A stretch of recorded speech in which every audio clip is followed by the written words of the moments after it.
as far as the question as to why we chose to have a warehouse space to have people live in, yeah, I mean, really, as far as a living space, it was less than ideal. Warehouses aren't designed to be living spaces. I mean, they're sort of cold blocks made out of concrete, not particularly warm or soft, happy places to live in.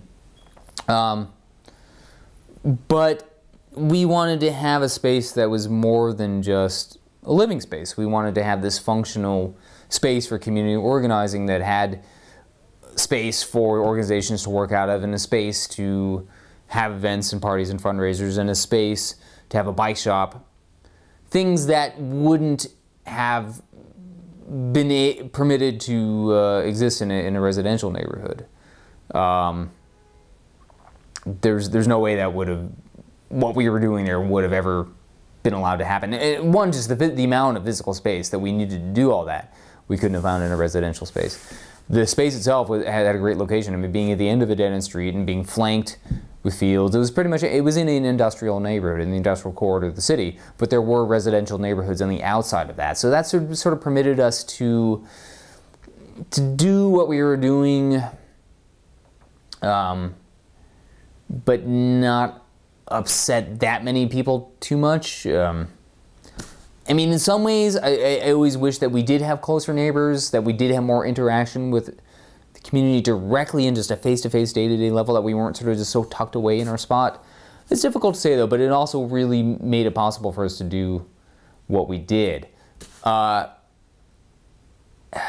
guess at the time, when I first began Rhizome, I was very much more into the idea of collective living and of having a high density people sharing common resources, bathrooms, kitchens, living space, and having your own bedroom as your privacy. And I think, you know, the age I was when I started at 25, that was about all I needed. You know, I was content to have a room as big as a shoebox and just go out and, yeah, a lot of people, a lot of social activity, a lot of engaging parties, fun.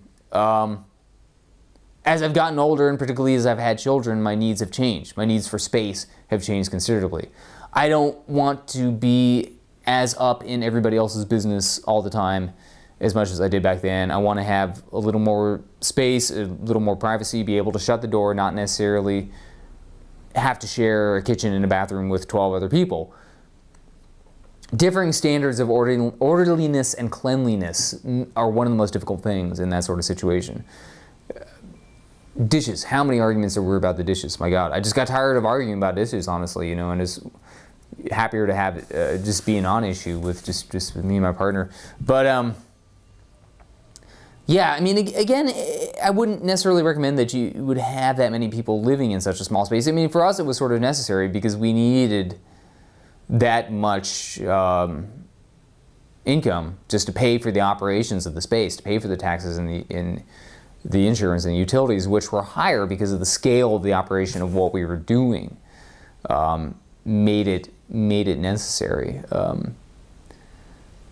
But you know, I think ultimately it did come out to a nice balance where people were able to keep the kitchen clean and people got along with each other reasonably well. It was a particular challenge to have the residential space be so close to and part of a public space as well.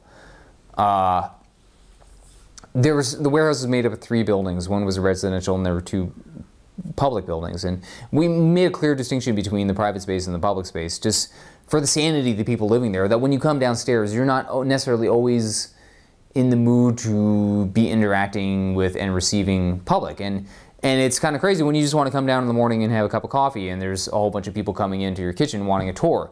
You're not, you know, sometimes you're feeling a little grouchy and that doesn't go over well. You know, people pick up on that really easily. They don't feel welcome in the space.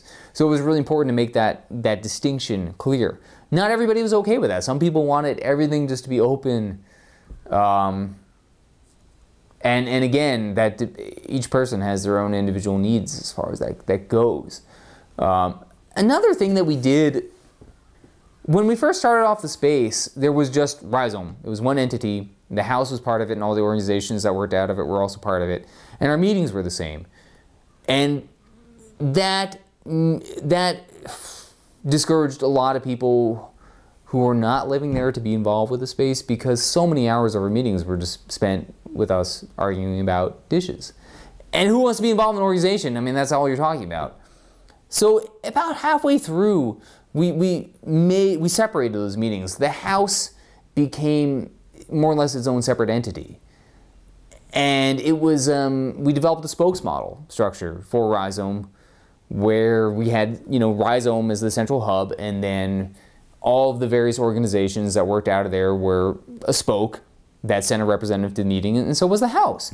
That ended up working a lot better, because at the Rhizome meetings, they lasted about an hour, and we only talk about Rhizome business, and it just made it much more appealing for other people to be involved with the space. And ultimately, probably the people who were most actively involved with Rhizome did not necessarily even live there, which was a big change from when we first started off, where it's like, yeah, the people who were involved were the people living there. I mean, that pretty much was Rhizome.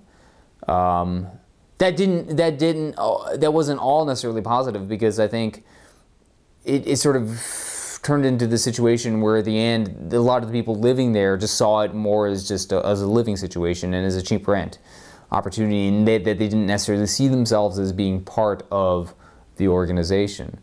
And that created a dichotomy between the residents of the houses and all the other organizations that worked in the backspace. And a lot of people and a lot of the representatives of the organizations in the backspace wanted to get rid of the house as well. So there was, I don't know, it was interesting how that all played out.